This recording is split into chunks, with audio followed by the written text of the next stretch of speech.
Hello student welcome to my YouTube channel. आज video आम discussions करवा सूफी और भक्ति आंदोलन लंग क्वेश्चंस।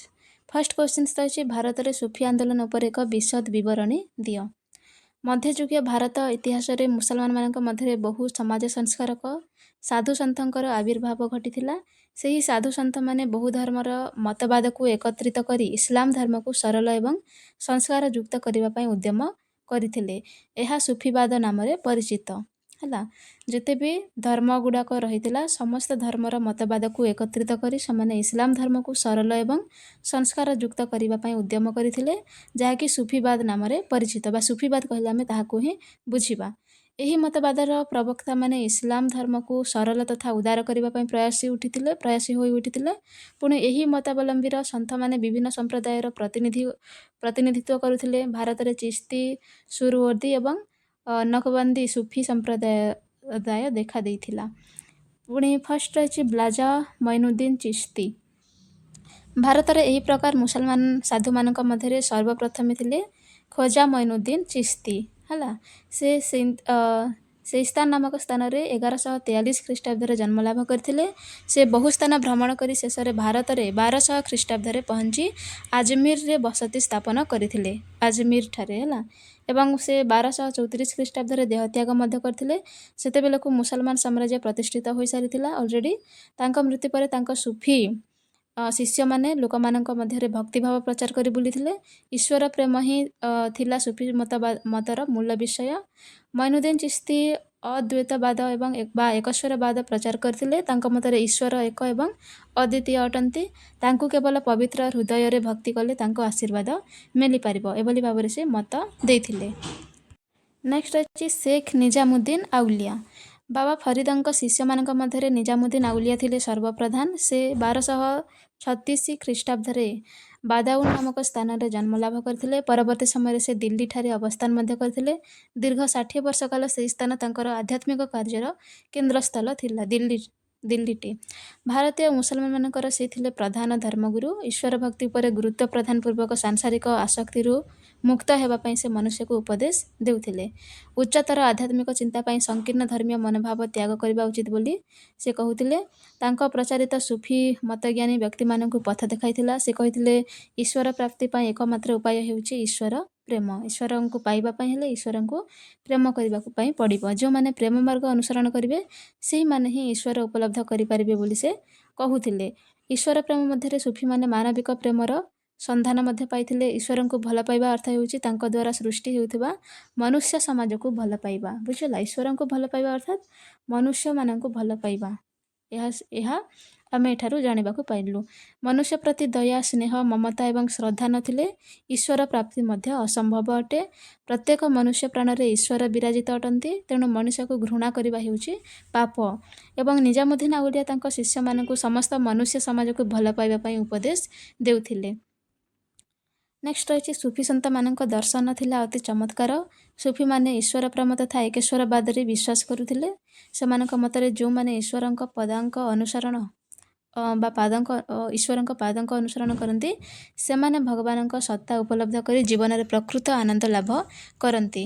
सेमानक मतरे भगवान स्वर्गीय अटंती, सौंदर्यमय अटंती एवं तांको प्रेम रूपक जादू करी स्पर्श प्राप्त करिहेबा बोली एमाने मत व्यक्त करुथिले। पुणे सूफी मानक मतरे मनुष्यर 3 प्रकार प्रकृति देखा जाए, यथा शारीरिक प्रकृति, बौद्धिक प्रकृति एवं धार्मिक प्रकृति। तो यही 3टी प्रकृति देखा जाए। वास्तव गुरु जड़े मनुष्यर यही 3 प्रकार प्रकृति मध्य समन्वय रक्षा करने को उचित शिक्षा प्रदान करिथांती जो माने वास्तव गुरु अर्थात रियलिटी रे जो माने प्रकृत टीचर बा आम गुरु बोली कहि परबा से माने मनुष्यर यही 3 प्रकार प्रकृति मध्य समन्वय रक्षा करने को सब बेले चेष्टा करिथांती एवं उचित शिक्षा मध्य प्रदान करिथांती। सूफी माने गुरुंक उपरे विशेष गुरुत्व आरोप करथांती। समानक मतरे जणे गुरु सत् पथरे चलिबा पई तार शिष्य को उत्तम शिक्षा प्रदान करिथाय एवं मनुष्य एही सुकर्म द्वारा मोक्ष प्राप्ति करबाकू सक्षम होइथाय। सूफी धर्म पार्थिव धन संपत्ति तथा इंद्रियगत सुख को निरोध करिथिला। सेमाने सरल तथा सुनियंत्रित पवित्र जीवन यापन करबाकू उपदेश देउथिले। सूफी धर्मर समाज उपरे प्रभाव ଫାର୍ଷ୍ଟ ହେଲା ଭକ୍ତିବାଦ। ସୁଫି ସନ୍ଥମାନେ ଥିଲେ ସମାଜ ସୁଧାରକ, ଜାତି ପ୍ରଥା, ବହୁ ଦେବାଦେବୀ ପୂଜନ ଏବଂ ଜଟିଳ କର୍ମକାଣ୍ଡକୁ ସେମାନେ ତୀବ୍ର ବିରୋଧ କରୁଥିଲେ। ଭକ୍ତି ଥିଲା ସେମାନଙ୍କର ପ୍ରଧାନ ଉପଜୀବ୍ୟ। ଏକେଶ୍ୱରବାଦ ଥିଲା ଏହାର ମୂଳ ତତ୍ତ୍ୱ। ଉଭୟ ହିନ୍ଦୁ ଏବଂ ମୁସଲମାନ ସୁଫି ସନ୍ଥଙ୍କର ଏହି ବାଣୀକୁ ଆନନ୍ଦରେ ଗ୍ରହଣ କରିଥିଲେ। ଉଭୟ ହିନ୍ଦୁ ଏବଂ ମୁସଲମାନମାନେ ମଧ୍ୟ। ନେକ୍ସଟ ରହିଛି ସାମାଜିକ ଏବଂ ଧାର୍ମିକ ସଂସ୍କାର। ସମାଜ ଓ ଧର୍ମ କ୍ଷେତ୍ରରେ ସୁଫି ସନ୍ଥମାନେ ବହୁ ସଂସ୍କାର ଆଣିଥିଲେ। ସେମାନେ ଜାତି ପ୍ରଥାର ବିରୋଧ କରିବା ସହିତ ଦଳିତ ଏବଂ ନିଶେଷିତମାନଙ୍କର ଉତ୍ଥାନ ନିମିତ୍ତ ପ୍ରଯତ୍ନ କରିଥିଲେ। ନାରୀମାନଙ୍କର ଉତ୍ଥାନ ପାଇଁ ମଧ୍ୟ ସେମାନେ ଚେଷ୍ଟା କରିଥିଲେ। ପୁଣି ରହିଛି ହିନ୍ଦୁ ମୁସଲମାନ ଏକତା। ସୁଫିବାଦର ସାଧୁମାନେ ହିନ୍ଦୁ ଏବଂ ମୁସଲମାନମାନଙ୍କର ଏକତାର ଗୁରୁତ୍ୱ ଆରୋପ କରିଥିଲେ। ସୁଫି ଧର୍ମାବଲମ୍ବୀମାନେ ହିନ୍ଦୁ ଏବଂ ମୁସଲମାନମାନଙ୍କ ମଧ୍ୟରେ ଥିବା ବୈଷମ୍ୟକୁ ଦୂରୀଭୂତ କରି ଧର୍ମ କ୍ଷେତ୍ରରେ ସହନଶୀଳତା ଏବଂ ସଦ୍ଭାବ ସୃଷ୍ଟି କରିବା ପାଇଁ ଚେଷ୍ଟା କରିଥିଲେ। ନେକ୍ସଟ ରହିଛି ସ୍ନେହ ଏବଂ ପ୍ରେମ। ପରସ୍ପରକୁ ସ୍ନେହ କରିବା ଏବଂ ଭଲ ପାଇବାର ଶିକ୍ଷା ସୁଫି ସନ୍ଥମାନେ ଦେଇଥିଲେ। ପ୍ରତ୍ୟେକ ମଣିଷ ଅନ୍ୟମାନଙ୍କ ପ୍ରତି ସ୍ନେହ, ମମତା ଏବଂ ପ୍ରେମ ଭାବ ପ୍ରଦର୍ଶନ କରିବା ଉଚିତ। ତା ନହେଲେ ଈଶ୍ୱର ପ୍ରାପ୍ତି ଅସମ୍ଭବ, ଯାହା ଆମେ ଅଲରେଡ଼ି ଫାର୍ଷ୍ଟରୁ ହିଁ ଡିସ୍କସନ୍ସ କରି ଆସିଛୁ। ଏହି ବାଣୀ ପ୍ରଚାର ଦ୍ୱାରା ହିନ୍ଦୁ ଏବଂ ମୁସଲମାନମାନଙ୍କ ମଧ୍ୟରେ ଥିବା ଦୂରତ୍ୱଟି ହ୍ରାସ ପାଇଲା। ଯେତେବେଳେ ସେମାନେ କ'ଣ ପ୍ରଚାର କଲେ ଯେ ପ୍ରତ୍ୟେକ ମଣିଷ ସମାନ ଅଟନ୍ତି ବା ପ୍ରତ୍ୟେକ ମଣିଷ ଅନ୍ୟମାନଙ୍କ ପ୍ରତି ସ୍ନେହ, ମମତା ଏବଂ ପ୍ରେମ ଭାବ ପ୍ରଦର୍ଶନ କରିବା ଉଚିତ, ତ ତେବେ ଯାଇ ସେମାନେ ଈଶ୍ୱର ପ୍ରାପ୍ତି କରିବା ପାଇଁ ସମ୍ଭବପର ହେବେ। ତ ଏହି ସେଣ୍ଟେନ୍ସ ବା ଏହି ସମସ୍ତ ଜିନିଷ ଯେତେବେଳେ ସେମାନେ ପ୍ରଚାର କଲେ, ସେତେବେଳେ କ'ଣ ହେଲା, ହିନ୍ଦୁ ଏବଂ ମୁସଲମାନମାନଙ୍କ ମଧ୍ୟରେ ଯେଉଁ ଦୂରତ୍ୱ ରହିଥିଲା ତାହା ଧୀରେ ଧୀରେ ହ୍ରାସ ପାଇବାରେ ଲାଗିଲା। ପୁଣି ରହିଛି ଆଞ୍ଚଳିକ ସାହିତ୍ୟର ବିକାଶ। ସୁଫି ସନ୍ଥମାନଙ୍କର ପ୍ରଚାର ଫଳରେ ଆଞ୍ଚଳିକ ସାହିତ୍ୟର ବିକାଶ ସାଧିତ ହୋଇଥିଲା। ଏହି ଧର୍ମର ପ୍ରଚାର ଫଳରେ ଗୁରୁମୁଖୀ, ମରାଠୀ, ହିନ୍ଦୀ ଏବଂ ବଙ୍ଗଳା ସାହିତ୍ୟ ସୃଷ୍ଟି ହୋଇଥିଲା। ପୁଣି ସାମାଜିକ ନ୍ୟାୟ, ମାନବିକ ଭାତୃତ୍ୱ, ଧର୍ମୀୟ ଉଦାରତା, ବ୍ୟକ୍ତିଗତ ସାଧୁତା ଉପରେ ସୁଫିମାନେ ଗୁରୁତ୍ୱ ଦେଉଥିଲେ। ସେମାନଙ୍କ ପ୍ରଚାର ଦ୍ୱାରା ହିନ୍ଦୁ ଏବଂ ମୁସଲମାନମାନେ ସମସ୍ତେ ଉପକୃତ ହୋଇଥିଲେ। ଉଭୟ ହିନ୍ଦୁମାନେ ମଧ୍ୟ ଏବଂ ମୁସଲମାନମାନେ ମଧ୍ୟ। ସେମାନଙ୍କ ପ୍ରଚାର କାଳରେ ହିନ୍ଦୁମାନଙ୍କ ମଧ୍ୟରେ ଭକ୍ତି ଆନ୍ଦୋଳନ ମଧ୍ୟ ଦେଖାଦେଇଥିଲା। ସୁଫି ଏବଂ ଭକ୍ତି ଆନ୍ଦୋଳନ ଫଳରେ ଏକ ନୂତନ ଧର୍ମୀୟ ସଚେତନତା ପ୍ରକାଶ ପାଇଥିଲା। ନେକ୍ସଟ କ୍ୱେଶ୍ଚିନ୍ସ ରହିଛି ଭକ୍ତି ଆନ୍ଦୋଳନର ଅନ୍ୟତମ ପ୍ରବକ୍ତା କବୀରଙ୍କ ଜୀବନୀ ଏବଂ ବାଣୀ ଆଲୋଚନା କର। ଯିଏକି ଭକ୍ତି ଆନ୍ଦୋଳନର ଅନ୍ୟତମ ଜଣେ ପ୍ରବକ୍ତା ଥିଲେ କବୀର, ତ ତାଙ୍କ ଜୀବନୀ ଏବଂ ବାଣୀ ସମ୍ପର୍କରେ ଆଲୋଚନା କରିବା। କବୀର ଥିଲେ ଭକ୍ତି ଆନ୍ଦୋଳନର ଶ୍ରେଷ୍ଠ ପୁରୋଧା। ସେ ବୁଦ୍ଧଙ୍କ ପରି ସଂସାର ତ୍ୟାଗୀ ସନ୍ନ୍ୟାସୀ ନଥିଲେ ଅଥବା ଅଶୋକଙ୍କ ପରି ଧର୍ମ ପାଇଁ ତରବାରୀ ପରିତ୍ୟାଗ କରିନଥିଲେ, ବରଂ ସଂସାର ମଧ୍ୟରେ ସାଂସାରିକ ଜୀବନଯାତ୍ରା କରି ଭକ୍ତି ଦ୍ୱାରା ଈଶ୍ୱର ପ୍ରାପ୍ତି ହେବାର ସୂଚନା ଆସି ଲୋକମାନଙ୍କୁ ପ୍ରଦାନ କରିଥିଲେ। ତାଙ୍କ ପ୍ରଚାରିତ ଭକ୍ତି ଧର୍ମ ମଧ୍ୟଯୁଗୀୟ ଧର୍ମ ସଂସ୍କାର ଆନ୍ଦୋଳନକୁ ବହୁ ମାତ୍ରାରେ ପ୍ରଭାବିତ କରିଥିଲା। ତାଙ୍କ ଜୀବନୀ ଯଦି ଆମେ ଦେଖିବା, ତେବେ କବୀରଙ୍କ ଜୀବନୀ ରହସ୍ୟାବୃତ ଭାବରେ ରହିଯାଇଛି। ସେ ସମ୍ଭବତଃ 1440 ଖ୍ରୀଷ୍ଟାବ୍ଦରେ ଜନ୍ମଲାଭ କରି 1510 ଖ୍ରୀଷ୍ଟାବ୍ଦରେ ମୃତ୍ୟୁବରଣ କରିଥିଲେ। ସେ ଜଣେ ହିନ୍ଦୁ ଜନନୀଙ୍କର ପୁତ୍ର ଥିଲେ। ଜନ୍ମ ପରେ ତାଙ୍କ ମାତା ତାଙ୍କୁ ବାରାଣସୀର ଏକ ପୁଷ୍କରିଣୀ ନିକଟରେ ଛାଡ଼ି ଚାଲି ଯାଇଥିଲେ। ସେ ପଥରେ ନିରୁ ନାମକ ଜଣେ ମୁସଲମାନ ତନ୍ତୀ ତାଙ୍କ ସ୍ତ୍ରୀ ନିମାଙ୍କ ସହିତ ଯାଉଥିଲା ବେଳେ କବୀରଙ୍କୁ ନେଇ ପୁତ୍ର ଭାବରେ ନିଜ ଘରେ ପାଳିଥିଲେ। ଦେଖ, ହିନ୍ଦୁ ଥିଲେ ତାଙ୍କର ମା, ହେଲା, ହିନ୍ଦୁ ମା ଠାରୁ ସେ ଜନ୍ମଲାଭ କରିକି ସେମାନେ କ'ଣ କଲେ, ସେହି ମାଟି ତାଙ୍କୁ ଗୋଟେ ପୁଷ୍କରଣୀ ପାଖରେ ଛାଡ଼ି ଦେଇଥିଲେ। ଫଳରେ ମୁସଲମାନ ପେରେଣ୍ଟସଟି ତାଙ୍କୁ ଉଠାଇ ନେଇ ତାଙ୍କୁ ପାଳନ କରିଥିଲେ। ଅର୍ଥାତ୍ ଜାତ ହେଇଛନ୍ତି ହିନ୍ଦୁରୁ କିନ୍ତୁ ପାଳନ ହେଇଛନ୍ତି ମୁସଲମାନ ଫ୍ୟାମିଲିରୁ, ଏଭଳି ଭାବରେ ଏହା ରହିଅଛି। କବୀର ବ୍ରାହ୍ମଣ ହୋଇ ମଧ୍ୟ ଜଣେ ମୁସଲମାନ ଘରେ ମୁସଲମାନ ରୂପ ଜୀବନ ଅତିବାହିତ କରିଥିଲେ। ପିତାଙ୍କର ଦାରିଦ୍ର୍ୟ ଯୋଗୁଁ କବୀର ଉପଯୁକ୍ତ ଶିକ୍ଷା ପାଇପାରିନଥିଲେ। ଶିକ୍ଷାରୁ ବଞ୍ଚିତ ହୋଇ ପିତାଙ୍କ ସହିତ ବସ୍ତ୍ର ବୟନ କାର୍ଯ୍ୟରେ ନିଜକୁ ନିୟୋଜିତ କରିଥିଲେ। ଯେହେତୁ ସେମାନେ ତନ୍ତୀ ଥିଲେ, ତେଣୁକରି ତାଙ୍କର କାମ ହେଉଛି ବସ୍ତ୍ର ବୟନ କରିବା ବା କପଡ଼ା ବୁଣିବା, ହେଲା, ତ ସେଇ କାମ ସେ ଷ୍ଟାର୍ଟ କଲେ। ଯେହେତୁ ଗରିବୀ ଥିଲା, ତେଣୁକରି ସେ ଉପଯୁକ୍ତ ଶିକ୍ଷା ମଧ୍ୟ ପାଇପାରିନଥିଲେ। ସେ ସଦାସର୍ବଦା ଗଭୀର ଭାବେ ଚିନ୍ତାମଗ୍ନ ରହୁଥିଲେ। ଈଶ୍ୱରଙ୍କ ଉପରେ ତାଙ୍କର ପ୍ରଗାଢ଼ ଆସ୍ଥା ରହିଥିଲା। ଯୁବକ ଅବସ୍ଥାରେ କବୀର ରାମାନନ୍ଦଙ୍କ ବାଣୀରେ ଆକୃଷ୍ଟ ହୋଇ ତାଙ୍କୁ ଗୁରୁ ଭାବରେ ଗ୍ରହଣ କରିଥିଲେ। ରାମାନନ୍ଦଙ୍କୁ ସେ ଉଭୟ ହିନ୍ଦୁ ଏବଂ ଇସଲାମ ଧର୍ମର ଗ୍ରନ୍ଥଗୁଡ଼ିକୁ ଅଧ୍ୟୟନ କରିଥିଲେ। ତେଣୁ ସେ ଉଭୟ ଧର୍ମର ସାରତତ୍ତ୍ୱକୁ ଗ୍ରହଣ କରି ପାରିଥିଲେ। ଯେହେତୁ ହିନ୍ଦୁ ମାତା ଠାରୁ ସେ ଜନ୍ମଗ୍ରହଣ କରିଥିଲେ, କିନ୍ତୁ ପାଳନ ହୋଇଥିଲେ ଇସଲାମ ଧର୍ମର ପେରେଣ୍ଟସଙ୍କ ଠାରୁ, ତେଣୁକରି ସେ ଉଭୟ ଧର୍ମର ଗ୍ରନ୍ଥକୁ ଅଧ୍ୟୟନ କରିଥିଲେ। କବିର ବିବାହ କରି ଗୃହସ୍ଥ ଜୀବନ ଆରମ୍ଭ କଲେ ଏବଂ ପିତାଙ୍କ କୌଳିକ ବ୍ୟବସାୟ ଲୁଗାବୁଣା ଦ୍ୱାରା ଜୀବିକା ନିର୍ବାହ କରୁଥିଲେ। ଏହା ସହିତ ସେ ଧର୍ମ ପ୍ରଚାରର କାର୍ଯ୍ୟ ମଧ୍ୟ ଜାରି ରଖୁଥିଲେ ବା ଚାଲୁ ରଖୁଥିଲେ। କ୍ରମେ ଜନସାଧାରଣ ତାଙ୍କର ଆଧ୍ୟାତ୍ମିକ ଜ୍ଞାନ ପ୍ରତି ଆକୃଷ୍ଟ ହେଲେ। ବହୁ ଲୋକ ତାଙ୍କର ଶିଷ୍ୟତ୍ୱ ମଧ୍ୟ ଗ୍ରହଣ କରିଥିଲେ ଏବଂ ସେ ଉଭୟ ଧର୍ମର ଦୁର୍ବଳତାକୁ ବିଦ୍ରୁତ କରିଥିଲେ। ଫଳରେ ହିନ୍ଦୁ ଏବଂ ମୁସଲମାନ ଉଭୟ ସମ୍ପ୍ରଦାୟର ଲୋକ ତାଙ୍କୁ ଗୁରୁ ଭାବରେ ଗ୍ରହଣ କରିଥିଲେ। ବୁଝିଲା, କବିରଙ୍କ ମୁଖ ନିଃସୃତ ବାଣୀକୁ ତାଙ୍କ ଶିଷ୍ୟମାନେ ଲିପିବଦ୍ଧ କରି ରଖୁଥିଲେ। କବିରଙ୍କ ବାଣୀ ଗୁଡ଼ିକ ସଂକଳିତ ହୋଇଥିବା ଗ୍ରନ୍ଥକୁ ବୀଜକ ବୋଲି କୁହାଯାଏ, ଯେଉଁଥିରେ କବିର ଯାହା ଯାହା ବି କହୁଥିଲେ ତାଙ୍କର କଥା ବା ବାଣୀ ଗୁଡ଼ିକୁ ସେମାନେ ତାଙ୍କ ଶିଷ୍ୟମାନେ ସେହି କଥା ବା ବାଣୀକୁ ଲିପିବଦ୍ଧ କରି ରଖୁଥିଲେ, ଯାହାକୁ ବୀଜକ ବୋଲି କୁହାଯାଏ ତାଙ୍କର ଗ୍ରନ୍ଥକୁ। କବିରଙ୍କ ଭଜନ ଗୁଡ଼ିକୁ ଦୋହା ବୋଲି କୁହାଯାଏ ଏବଂ ତାଙ୍କର ଶିଷ୍ୟମାନଙ୍କୁ କବିରପନ୍ଥୀ ବୋଲି କହନ୍ତି। କବିର ହିନ୍ଦୀ ଭାଷାରେ ତାଙ୍କର ବାଣୀ ଗୁଡ଼ିକ ପ୍ରଚାର କରିଥିଲେ। ଆଣ୍ଡ ନେକ୍ସଟ ରହିଛି ତାଙ୍କର ନୀତିବାଣୀ। କବିରଙ୍କ ନୀତିବାଣୀ ଗୁଡ଼ିକ ଅତ୍ୟନ୍ତ ସରଳ ଏବଂ ମାର୍ମିକ ଥିଲା। ପ୍ରେମ ଥିଲା କବିରଙ୍କ ମୁଖ୍ୟ ନୀତିବାଣୀ। ଈଶ୍ୱର ପ୍ରାପ୍ତି ପାଇଁ ପ୍ରେମ ଏବଂ ଭକ୍ତି ଥିଲା ପରମ ଉପାୟ। ମଣିଷକୁ ଏକତା ସୂତ୍ରରେ ବାନ୍ଧିବାର ମାର୍ଗ ହେଉଛି ପ୍ରେମ। ପାରସ୍ପରିକ ତିକ୍ତତା ପରିହାର କରି ପରସ୍ପରକୁ ପ୍ରେମ ଭାବରେ ଆବଦ୍ଧ କରିବା ପାଇଁ କବିର ତାଙ୍କ ଶିଷ୍ୟମାନଙ୍କୁ ସବୁବେଳେ ଉପଦେଶ ଦେଉଥିଲେ। ଈଶ୍ୱର ଥିଲେ କବିରଙ୍କ ଧର୍ମର କେନ୍ଦ୍ରବିନ୍ଦୁ। ସେ ତାଙ୍କୁ ବିଭିନ୍ନ ନାମରେ ମଧ୍ୟ ଡାକୁଥିଲେ। ତାଙ୍କ ମତରେ ରାମ, ରହିମ, କେଶବ, କରିମ, ହରି, ହଜରତ, ଈଶ୍ୱର, ଆଲ୍ଲାହ ସେହି ପରମେଶ୍ୱରଙ୍କ ବିଭିନ୍ନ ନାମ ବୋଲି ସେ ମତବ୍ୟକ୍ତ କରିଥିଲେ। ଈଶ୍ୱର ପରିବ୍ୟାପ୍ତ ଏବଂ ଅସୀମ ଅଟନ୍ତି। ଯେଉଁ ନାମ ଧରି ଡାକିଲେ ମଧ୍ୟ ଈଶ୍ୱର ଏକ ଏବଂ ଅଭିନ୍ନ ଏବଂ ଅଦ୍ୱିତୀୟ ବୋଲି ସେ କହୁଥିଲେ। ତେଣୁ କବିର ସବୁବେଳେ ଏକେଶ୍ୱରବାଦ ଉପରେ ଗୁରୁତ୍ୱ ଦେଉଥିଲେ। କବିର ଗୁରୁଙ୍କ ଉପରେ ବିଶେଷ ଗୁରୁତ୍ୱ ପ୍ରଦାନ କରିଥିଲେ। ଗୁରୁଙ୍କ ଶିକ୍ଷା ହିଁ ମଣିଷକୁ ସଦ୍ବୁଦ୍ଧି ପ୍ରଦାନ କରିଥାଏ ବୋଲି କବିର ବିବେଚନା କରୁଥିଲେ। ପୁଣି ଈଶ୍ୱର ପ୍ରାପ୍ତିର ମାର୍ଗ ଭକ୍ତି ବୋଲି କବିର ମତବ୍ୟକ୍ତ ମଧ୍ୟ କରିଥିଲେ। ମନର ପବିତ୍ରତା ଏବଂ ଈଶ୍ୱରଙ୍କ ପଦାରବିନ୍ଦରେ ମନୋନିବେଶ ପୂର୍ବକ ତାଙ୍କୁ ପ୍ରାର୍ଥନା କଲେ ମଣିଷ ତାଙ୍କୁ ଲାଭ କରିଥାଏ। କବିରଙ୍କ ଆଧ୍ୟାତ୍ମିକ ବାଣୀ ମଧ୍ୟରେ ଆତ୍ମା ସମ୍ବନ୍ଧୀୟ ଜ୍ଞାନ ଥିଲା ଅନ୍ୟତମ ଏବଂ ଆତ୍ମା ହିଁ ଜୀବନ ଏବଂ ପ୍ରଶ୍ୱାସ, ଜୀବନ ଏବଂ ଜ୍ଞାନ ବୋଲି ସେ ବିବେଚନା କରୁଥିଲେ ଏବଂ ସେ ହିଁ ସୃଷ୍ଟି ଏବଂ ସ୍ରଷ୍ଟା। ଆତ୍ମା ହେଉଛି ଏକ ଅଭିନ୍ନ ଏବଂ ସ୍ୱୟଂ। ପୃଥିବୀର ଅସ୍ଥାୟିତ୍ୱ ଉପରେ ସେ ଲୋକମାନଙ୍କୁ ଉପଦେଶ ପ୍ରଦାନ କରୁଥିଲେ। ସେ ପୃଥିବୀର କ୍ଷଣଭଙ୍ଗୁରତା ସମ୍ପର୍କରେ ମଧ୍ୟ ବର୍ଣ୍ଣନା କରିଥିଲେ।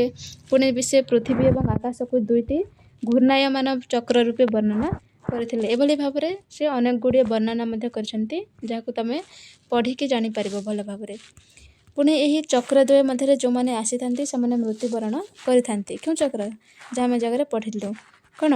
ପୃଥିବୀ ଏବଂ ଆକାଶକୁ ଦୁଇଟି ଘୂର୍ଣ୍ଣାୟମାନ ଚକ୍ର ରୂପେ ସେ ବର୍ଣ୍ଣନା କରିଛନ୍ତି ଏବଂ ଏହି ଦୁଇଟି ମଧ୍ୟରେ ଯଦି ଯିଏ ଆସିବ ତାହେଲେ ସେ ମୃତ୍ୟୁବରଣ କରିବ। ପୃଥିବୀ ଏବଂ ଆକାଶ ମଧ୍ୟରେ ଯେ ଆସିବ, ଆମେ ସମସ୍ତେ ଅଛୁ, ତ ତାହା ସେ ବର୍ଣ୍ଣନା କରିଛନ୍ତି। ଅତଏବ ପୃଥିବୀର ସମସ୍ତ ଜିନିଷ କ୍ଷଣଭଙ୍ଗୁର। ଯିଏ ପୃଥିବୀରେ ଜନ୍ମଗ୍ରହଣ କରିବ ଅବଶ୍ୟ ମୃତ୍ୟୁବରଣ ମଧ୍ୟ କରିବ। ଏଥିରୁ ସ୍ପଷ୍ଟ ଯେ କବିର ପୃଥିବୀର ଅସ୍ଥାୟିତ୍ୱ ଉପରେ ବିଶ୍ୱାସ ରଖୁଥିଲେ। କବିର ଜାତି ପ୍ରଥା ଘୋର ବିରୁଦ୍ଧାଚରଣ କରିଥିଲେ। ଛୁଆଁ ସାନ ବଡ଼ ଏସବୁକୁ ମଣିଷ ତ୍ୟାଗ କରିବା ଉଚିତ ବୋଲି ସେ କହୁଥିଲେ। ପୁଣି ହିନ୍ଦୁମାନଙ୍କ ମୂର୍ତ୍ତି ପୂଜା ଉପରେ ତାଙ୍କର ବିଶ୍ୱାସ ନଥିଲା। ସେହିପରି ମୁସଲମାନମାନଙ୍କ ନମାଜ, ଉପବାସ ଏବଂ ହଜ୍ ଯାତ୍ରାକୁ ସେ ସମାଲୋଚନା କରିଥିଲେ। କବିରଙ୍କ ମତରେ ଈଶ୍ୱର ଭକ୍ତି ପାଇଁ ଆତ୍ମଶୁଦ୍ଧି ଆବଶ୍ୟକ ଅଟେ। ମଣିଷ ନିଜ ମନରୁ ଗର୍ବ, ଅହଙ୍କାର, କ୍ରୋଧ, ଲୋଭ, ଅସାଧୁତା ଆଦି ତ୍ୟାଗ କରିବା ଉଚିତ ବୋଲି ସେ ମତ ପୋଷଣ କରିଥିଲେ। କବିର ହିନ୍ଦୁ ଥିଲେ କିମ୍ବା ମୁସଲମାନ ଥିଲେ ସେ ବିଷୟରେ ତର୍କ ବିତର୍କ ନିରର୍ଥକ ଅଟେ, କାରଣ ସେ ଥିଲେ ଜଣେ ପରମ ଭକ୍ତ। ତାଙ୍କ ଦୃଷ୍ଟିରେ ଭକ୍ତି ହିଁ ଏକମାତ୍ର ଧର୍ମ ଥିଲା। କବିରଙ୍କ ମୃତ୍ୟୁ ପରେ ତାଙ୍କର ଶବ ସତ୍କାର ମିଳିତ ଭାବରେ ଉଭୟ ହିନ୍ଦୁ ଏବଂ ମୁସଲମାନ ସମ୍ପ୍ରଦାୟର ଲୋକ ସମ୍ପନ୍ନ କରିଥିଲେ, ଉଭୟ ଧର୍ମର ହେଲା। ଏହିପରି ଭାବରେ କବିର ଥିଲେ ଜଣେ ଭକ୍ତ ଏବଂ ସଂସ୍କାରକ। ତାଙ୍କର ନୀତିବାଣୀ ସମାଜରୁ ସବୁ ପ୍ରକାର କୁସଂସ୍କାର ଏବଂ ଅନ୍ଧବିଶ୍ୱାସ ଦୂର କରିବା ପାଇଁ ଉଦ୍ଦିଷ୍ଟ ଥିଲା। ପୁଣି ତାଙ୍କର ନୀତିବାଣୀ ଉଭୟ ହିନ୍ଦୁ ଏବଂ ମୁସଲମାନମାନଙ୍କ ହୃଦୟକୁ ସ୍ପର୍ଶ ମଧ୍ୟ କରିପାରିଥିଲା। ଏଥିପାଇଁ ବହୁ ସଂଖ୍ୟାରେ ହିନ୍ଦୁ ଏବଂ ମୁସଲମାନମାନେ ତାଙ୍କର ଶିଷ୍ୟତ୍ୱ ମଧ୍ୟ ଗ୍ରହଣ କରିଥିଲେ। ତ ବାସ୍ତବିକ କବିରଙ୍କ ଧର୍ମବାଣୀ ମଧ୍ୟଯୁଗୀୟ ଧର୍ମ ସଂସ୍କାର ଆନ୍ଦୋଳନକୁ ବହୁ ମାତ୍ରାରେ ପ୍ରଭାବିତ କରିଥିଲା। ବୁଝିଲା। ନେକ୍ସଟ କ୍ୱେଶ୍ଚନ୍ସ ରହିଛି ଭକ୍ତି ଆନ୍ଦୋଳନରେ ଗୁରୁ ନାନକଙ୍କ ଭୂମିକା ନିରୂପଣ କର। ତ ଏବେ ବର୍ତ୍ତମାନ ଦେଖିଲେ ଆମେ କବିରଙ୍କ ବିଷୟରେ, ନେକ୍ସଟ ଆମେ ଦେଖିବା ଗୁରୁ ନାନକଙ୍କ ବିଷୟରେ। ଭକ୍ତି ଆନ୍ଦୋଳନର ଅନ୍ୟତମ ପ୍ରବକ୍ତା ଥିଲେ ଗୁରୁ ନାନକ। ହିନ୍ଦୁ ଏବଂ ମୁସଲମାନମାନଙ୍କ ମଧ୍ୟରେ ସମନ୍ୱୟ ରକ୍ଷା କରିବା ପାଇଁ ସେ ଆରମ୍ଭ କରିଥିଲେ ଧର୍ମ ସଂସ୍କାର ଆନ୍ଦୋଳନ। ଶିଖ ଧର୍ମର ପ୍ରବକ୍ତା ଭାବେ ସେ ସରଳ ଭକ୍ତିବାଦର ପ୍ରଚାର କରିଥିଲେ। ଜାତି ପ୍ରଥାର ଘୋର ବିରୋଧ କରି ଭକ୍ତି ମାଧ୍ୟମରେ ଈଶ୍ୱର ପ୍ରାପ୍ତି ସମ୍ଭବ ବୋଲି ସେ ମତବ୍ୟକ୍ତ କରିଥିଲେ। ତାଙ୍କ ପ୍ରଚାରିତ ବାଣୀ ଆଦି ଗ୍ରନ୍ଥ ବା ଗ୍ରନ୍ଥ ସାହେବରେ ଲିପିବଦ୍ଧ ହୋଇ ରହିଅଛି। କବିରଙ୍କ ଯେପରି ବିଜକରେ ଲିପିବଦ୍ଧ ହୋଇ ରହିଥିଲା, ଠିକ୍ ସେହିଭଳି ଗୁରୁ ନାନକଙ୍କ କ'ଣ ଗ୍ରନ୍ଥ ସାହେବ ବା ଆଦି ଗ୍ରନ୍ଥରେ ଲିପିବଦ୍ଧ ହୋଇକି ରହିଅଛି। ତ ତାଙ୍କ ଜୀବନୀ ବିଷୟରେ ଆମେ ଜାଣିବା। ଗୁରୁ ନାନକ 1469 ଖ୍ରୀଷ୍ଟାବ୍ଦରେ ଲାହୋରର ତାଲୱାନ୍ଦି, ବର୍ତ୍ତମାନ ଆଧୁନିକ ହେଲା ନାନକୋନା ଗ୍ରାମରେ ଏକ କ୍ଷତ୍ରିୟ ବ୍ରାହ୍ମଣ ପରିବାରରେ ଜନ୍ମଗ୍ରହଣ କରିଥିଲେ। ତାଙ୍କ ପିତାଙ୍କ ନାମ ଥିଲା କାଲୁବେଦୀ ବା କାଲାଚାନ୍ଦ। ବାଲ୍ୟକାଳରୁ ସେ ଚିନ୍ତାଶୀଳ ଏବଂ ଗମ୍ଭୀର ଥିଲେ। ଅଧିକାଂଶ ସମୟ ସାଧୁସନ୍ତଙ୍କ ଗ୍ରହଣରେ ରହି ଧର୍ମ ଆଲୋଚନାରେ ଭାଗ ନେଉଥିଲେ। ତାଙ୍କର ଏଭଳି ପରିବର୍ତ୍ତନ ଦେଖି ପିତା ଚିନ୍ତିତ ହୋଇ ପଡ଼ିଥିଲେ। ଥରେ ସେ ଘରୁ ସଉଦା ପାଇଁ 20 ଟଙ୍କା ଆଣି ଏହି ଅର୍ଥକୁ ସାଧୁସନ୍ତଙ୍କ ଭୋଜନରେ ବିନିଯୋଗ କରିଦେଇଥିଲେ। ଏହାକୁ ଉଚ୍ଚ ସଉଦା ବୋଲି କୁହାଯାଏ। ଯେହେତୁ ସେ ଘରୁ ସଉଦା ପାଇଁ 20 ଟଙ୍କା ଆଣିଥିଲେ ଏବଂ ତାକୁ ସାଧୁସନ୍ତଙ୍କ ଭୋଜନରେ ସେ ଡିଷ୍ଟ୍ରିବ୍ୟୁଟ୍ କରିଥିଲେ ବା ବିନିଯୋଗ କରିଦେଇଥିଲେ, ତେଣୁକରି ତାକୁ ଉଚ୍ଚ ସଉଦା ବୋଲି କୁହାଯାଏ। ମନେ ରଖିବ ହେଲା। ପୁତ୍ରର ଏଭଳି ବୈରାଗ୍ୟ ଭାବକୁ ଲକ୍ଷ୍ୟ କରି ତାଙ୍କ ପିତା ତାଙ୍କୁ ସୁଲକ୍ଷଇନ ନାମକ ଜଣେ ତରୁଣୀ ସହିତ ବିବାହ କରିଦେଇଥିଲେ। ଏହାପରେ ତାଙ୍କୁ ବ୍ୟବସାୟରେ ନିଯୁକ୍ତ କରାଯାଇଥିଲା, କିନ୍ତୁ ସେ ବ୍ୟବସାୟରେ ମନୋନିବେଶ ନ କରି ସାଧୁସନ୍ତଙ୍କ ସହିତ ସମୟ ଅତିବାହିତ କଲେ। ମାତ୍ର 30 ବର୍ଷ ବୟସରେ ସେ ନିଜର ଚାକିରିରୁ ଅବ୍ୟାହତି ନେଇ ସାଧୁସନ୍ତଙ୍କ ସହିତ ମକ୍କା, ମଦିନା ଏବଂ ବାଗଦ ଭ୍ରମଣରେ ଯାଇଥିଲେ। ସେଠାରୁ ଫେରି ସେ ରାବି ନଦୀ କୂଳରେ କାର୍ତାରପୁରଠାରେ ଏକ ଆଶ୍ରମ ପ୍ରତିଷ୍ଠା କରି ନିଜର ଧର୍ମବାଣୀକୁ ପ୍ରଚାର କଲେ। ଜଣେ ଧର୍ମ ପ୍ରଚାରକ ଭାବେ ସେ ପ୍ରଚାର କଲେ ଯେ କେହି ବ୍ୟକ୍ତି ହିନ୍ଦୁ ନୁହେଁ ବା ମୁସଲମାନ ନୁହେଁ, ସମସ୍ତେ ହେଉଛନ୍ତି ମଣିଷ। ବୁଝିଲା। ଲୋକେ ତାଙ୍କୁ ଗୁରୁ ଭାବେ ଭକ୍ତି କରି ତାଙ୍କର ଶିଷ୍ୟତ୍ୱ ମଧ୍ୟ ଗ୍ରହଣ କଲେ। ତାଙ୍କ ଶିଷ୍ୟମାନଙ୍କୁ ଶିଖ ବୋଲି କୁହାଗଲା। ସେ ପଞ୍ଜାବୀ ଏବଂ ବା ଗୁରୁମୁଖୀ ଭାଷାରେ ନିଜର ଧର୍ମ ପ୍ରଚାର କରୁଥିଲେ। କବିର ଯେପରି ହିନ୍ଦୀ ଭାଷାରେ ତାଙ୍କର ଧର୍ମ ପ୍ରଚାର କରୁଥିଲେ ବା ସେ ଯେଉଁ ତାଙ୍କ ନୀତିଗୁଡ଼ିକୁ ସେମାନେ ସେ ହିନ୍ଦୀ ଭାଷାରେ ମଧ୍ୟ ଲିଖିଛନ୍ତି ଗ୍ରନ୍ଥଗୁଡ଼ିକୁ। କିନ୍ତୁ ଗୁରୁ ନାନକ ଯେହେତୁ ଶିଖ ଥିଲେ, ତେଣୁକରି ପଞ୍ଜାବୀ ବା ଗୁରୁମୁଖୀ ଭାଷାରେ ନିଜର ଧର୍ମକୁ ପ୍ରଚାର କରିଥିଲେ। 1538 ଖ୍ରୀଷ୍ଟାବ୍ଦରେ କାର୍ତାରପୁରଠାରେ ସେ ମୃତ୍ୟୁବରଣ କରିଥିଲେ। ମୃତ୍ୟୁ ପୂର୍ବରୁ ଅଙ୍ଗଦ ନାମକ ଜଣେ ଶିଷ୍ୟଙ୍କୁ ତାଙ୍କର ଉତ୍ତରାଧିକାରୀ ରୂପେ ମନୋନୀତ କରିଥିଲେ। ନେକ୍ସଟ ଅଛି ଧର୍ମବାଣୀ। ଗୁରୁ ନାନକ 2ଟି ମୁଖ୍ୟ ଉଦ୍ଦେଶ୍ୟ ରଖି ତାଙ୍କର ଧର୍ମବାଣୀ ପ୍ରଚାର କରିଥିଲେ। ପ୍ରଥମତଃ ସେ ହିନ୍ଦୁ ଧର୍ମରେ ସଂସ୍କାର ଆଣିବାକୁ ଉଦ୍ୟମ କଲେ ଏବଂ ଦ୍ୱିତୀୟତଃ ହିନ୍ଦୁ ଏବଂ ମୁସଲମାନମାନଙ୍କ ମଧ୍ୟରେ ଏକତା ଏବଂ ସମନ୍ୱୟ ଆଣିବା ପାଇଁ ଲକ୍ଷ୍ୟ ରଖିଥିଲେ।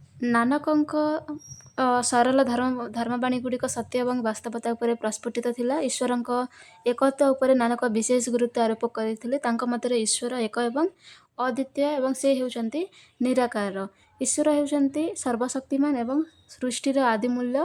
ବିଶ୍ୱ ହେଉଛି ଈଶ୍ୱରଙ୍କ ସୃଷ୍ଟି। ସେ ଈଶ୍ୱରଙ୍କୁ ସର୍ବବ୍ୟାପୀ ଏବଂ ସର୍ବଶକ୍ତିମାନ ରୂପେ ମଧ୍ୟ ଗ୍ରହଣ କରିଥିଲେ। ଈଶ୍ୱର ସୃଷ୍ଟି ମନୁଷ୍ୟର ଏକମାତ୍ର ଧର୍ମ ହେଉଛି ଈଶ୍ୱରଙ୍କ ନିକଟରେ ଆତ୍ମସମର୍ପଣ କରିବା ଏବଂ ତାଙ୍କ ପ୍ରତି ଅଗାଧ ଭକ୍ତି ପ୍ରଦର୍ଶନ କରିବା। ପୁଣି ସେ କହିଥିଲେ ଈଶ୍ୱରଙ୍କୁ କୌଣସି ଆକୃତି ଭାବରେ ବା ମୂର୍ତ୍ତି ରୂପେ ପୂଜା କରିବା ଅନାବଶ୍ୟକ ଅଟେ। କେବଳ ଭକ୍ତି ଦ୍ୱାରା ହିଁ ଈଶ୍ୱରଙ୍କ ଆଶୀର୍ବାଦ ଲାଭ କରିହେବ। ଈଶ୍ୱର କୌଣସି ମନ୍ଦିର ବା ମସଜିଦରେ ଆବଦ୍ଧ ହୋଇ ରହିନାହାନ୍ତି। ସେ କହୁଥିଲେ ସେ ତୀର୍ଥଯାତ୍ରା କରି ବା ବ୍ରତ ଉପବାସ କରି ଭଗବାନଙ୍କୁ ଲାଭ କରିହେବ ନାହିଁ।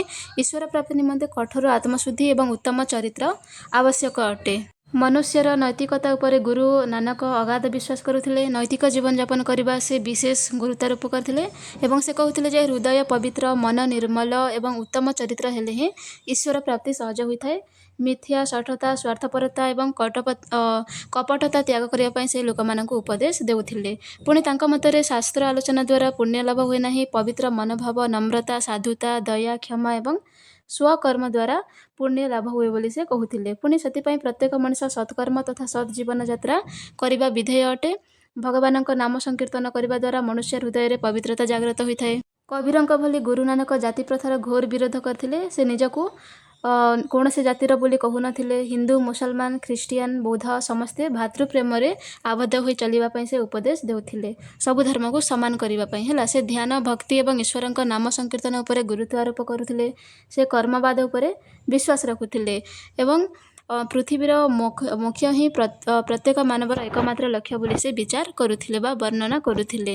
ପୁଣି ରହିଛି ପବିତ୍ର ଜୀବନଯାପନ ଏବଂ ଈଶ୍ୱର ଭକ୍ତି ଦ୍ୱାରା କେବଳ ମୋକ୍ଷ ପ୍ରାପ୍ତି କରିହେବ ବୋଲି ସେ ବିଶ୍ୱାସ କରୁଥିଲେ। ସେ ବେଦ କିମ୍ବା କୋରାକୁ ବିଶ୍ୱାସ କରୁନଥିଲେ। ସେଥିପାଇଁ ସେ ମଧ୍ୟ ବ୍ରାହ୍ମଣ କିମ୍ବା ମୌଲବୀମାନଙ୍କର ପ୍ରଭୃତ ଉପରେ ବିଶ୍ୱାସ ବା ଆସ୍ଥା ରଖୁନଥିଲେ। ତାଙ୍କର ପ୍ରକୃତି ଉପରେ। ପୁଣି ନାନକଙ୍କ ମତରେ ବାକ୍ ଚାତୁରୀରେ ଏହି ଧର୍ମ ନଥାଏ। ନୀରବ ଭାବରେ ବସି ଧ୍ୟାନ କଲେ କିମ୍ବା ତୀର୍ଥସ୍ଥାନକୁ ଯାଇ ସ୍ନାନ କଲେ ଧର୍ମ ଉପାର୍ଜନ ହୁଏ ନାହିଁ ବୋଲି ସେ କହୁଥିଲେ। ପୁଣି କଲୁଷିତ ସଂସାରରେ ପବିତ୍ର ଭାବରେ ବାସ କରିପାରିଲେ ହିଁ ପ୍ରକୃତ ଧର୍ମର ସନ୍ଧାନ ମିଳେ। ହରିନାମ ଉଚ୍ଚାରଣ, ଗୁରୁଙ୍କ ପ୍ରତି ଭକ୍ତି ଜ୍ଞାପନ, ଦୁସ୍ଥ ଲୋକଙ୍କୁ ଅର୍ଥଦାନ କରିବା ପାଇଁ ସେ ଶିଷ୍ୟମାନଙ୍କୁ ନିର୍ଦ୍ଦେଶ ଦେଉଥିଲେ। ପୁଣି ସେ ଆତ୍ମା ସମ୍ବନ୍ଧରେ ଅତ୍ୟନ୍ତ ସରଳ ଭାଷାରେ ନିଜର ମତ ଉପସ୍ଥାପନ କରିଥିଲେ।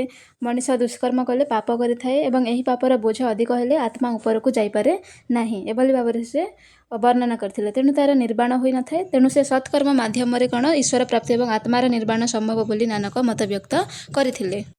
ପୁଣି ନାନକ ଥିଲେ ଏକେଶ୍ୱରବାଦର ପ୍ରଚାରକ। ସେ ଈଶ୍ୱର ଏକ ଏବଂ ଅଭିନ୍ନ ବୋଲି ମତବ୍ୟକ୍ତ କରିଥିଲେ। ତାଙ୍କୁ ବିଭିନ୍ନ ଧର୍ମର ଲୋକ ଭିନ୍ନ ଭିନ୍ନ ନାମରେ ଡାକୁଥିଲେ ମଧ୍ୟ ସେ ଏକ।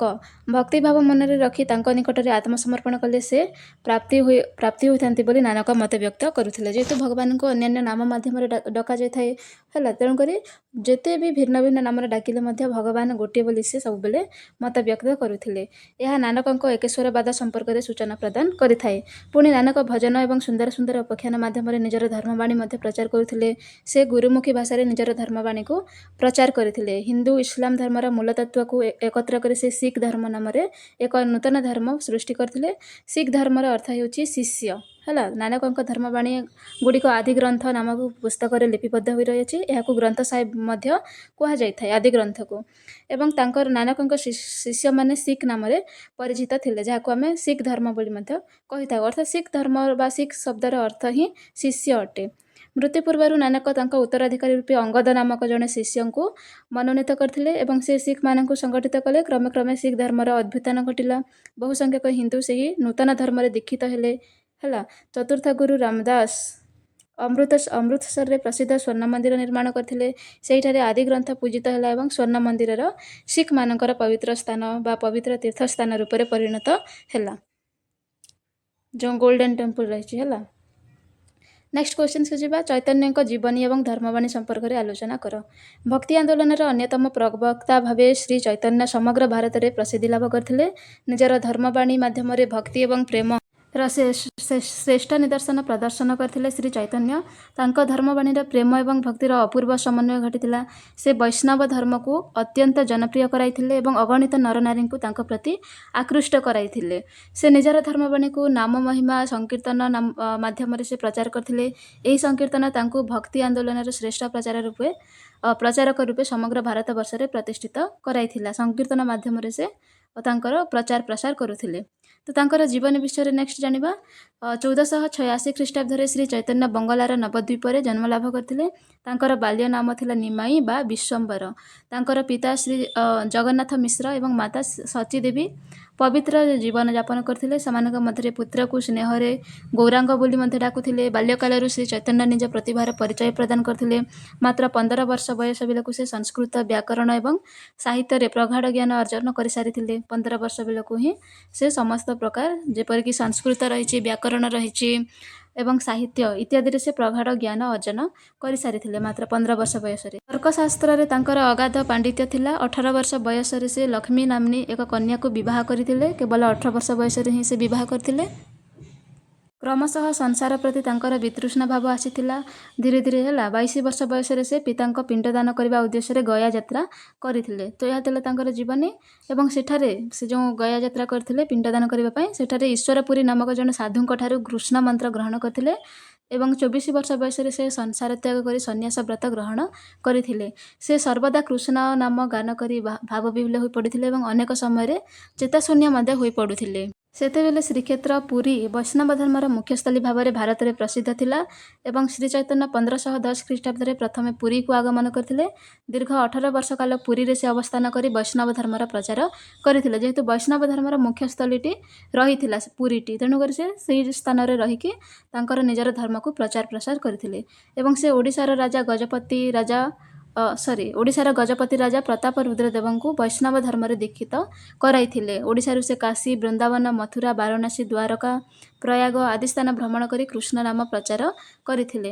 ଶିଷ୍ୟମାନଙ୍କ ମଝିରେ ମୃଦଙ୍ଗ, ଝାଞ୍ଜ ପ୍ରଭୃତିରେ ତାଳେ ତାଳେ ସେ ତନ୍ମୟ ଚିତ୍ତରେ କୃଷ୍ଣ ନାମ ଗାନ କରିଥିଲେ। ସେ ଏହିପରି 6 ବର୍ଷ ଭ୍ରମଣ କଲା ପରେ ପୁନର୍ବାର ପୁରୀ ଯାଇ ସେଠାରେ ଜୀବନର ଅନ୍ତିମ 16 ବର୍ଷ କଟାଇଥିଲେ। ପୁରୀରେ ଅବସ୍ଥାନ କରୁଥିବା ବେଳେ ପଞ୍ଚସଖା ଜଗନ୍ନାଥ ଦାସ, ବଳରାମ ଦାସ, ଅଚ୍ୟୁତ ଦାସ, ଯଶୋବନ୍ତ ଦାସ ଏବଂ ଅନନ୍ତ ଦାସ, ଏହି 5 ଜଣଙ୍କୁ ଆମେ ପଞ୍ଚସଖା ନାମରେ ଜାଣିଛୁ। ତ ତାଙ୍କର ଶିଷ୍ୟତ୍ୱ ସେ ଗ୍ରହଣ କରିଥିଲେ।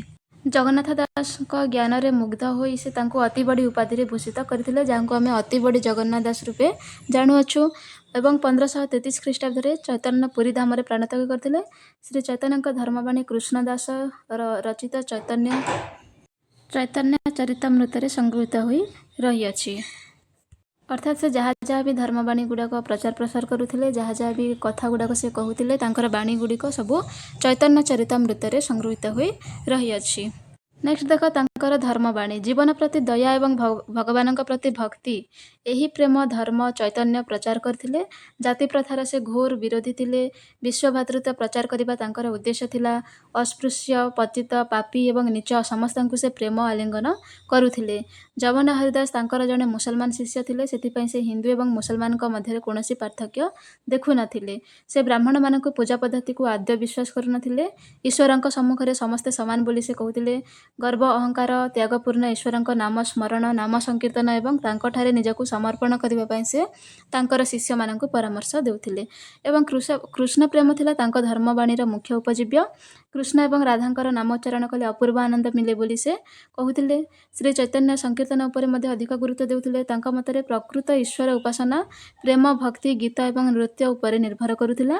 ସଂକୀର୍ତ୍ତନ ହିଁ ଈଶ୍ୱର ପ୍ରାପ୍ତି ପାଇଁ ପ୍ରକୃତ ସାଧନା ଥିଲା ବୋଲି ସେ ମତବ୍ୟକ୍ତ କରିଥିଲେ। ପୁଣି ପ୍ରେମ ଦ୍ୱାରା ସମସ୍ତଙ୍କୁ ଭାତୃଭାବରେ ଆବଦ୍ଧ କରିବା ପାଇଁ, ଗର୍ବ, ଅହମିକା, କ୍ଷମତା ଏବଂ ଅର୍ଥମୋହ ପରିତ୍ୟାଗ କରିବା ପାଇଁ, ଦୁଃଖୀ, ଦରିଦ୍ର ଏବଂ ଦୁର୍ବଳ ପ୍ରତି ଦୟାଭାବ ପ୍ରଦର୍ଶନ କରିବା ପାଇଁ, ହରିପାଦରେ ମନୋନିବେଶ କରିବା ପାଇଁ ସେ ଉପଦେଶ ଦେଉଥିଲେ। ସେ ଥିଲେ ମାନବ ପ୍ରେମର ଅବତାର ଚୈତନ୍ୟ। ହେଲା, ପୁଣି ରହିଛି ଏ ଜାଗାରେ ଦେଖ, ଶ୍ରୀ ଚୈତନ୍ୟ ପୁରୋହିତ ଏବଂ ବ୍ରାହ୍ମଣମାନଙ୍କ ସାହାଯ୍ୟ ଅପେକ୍ଷା ଧର୍ମ କାର୍ଯ୍ୟରେ ଗୁରୁଙ୍କ ନିର୍ଦ୍ଦେଶ ମାନିବା ପାଇଁ କହିଥିଲେ।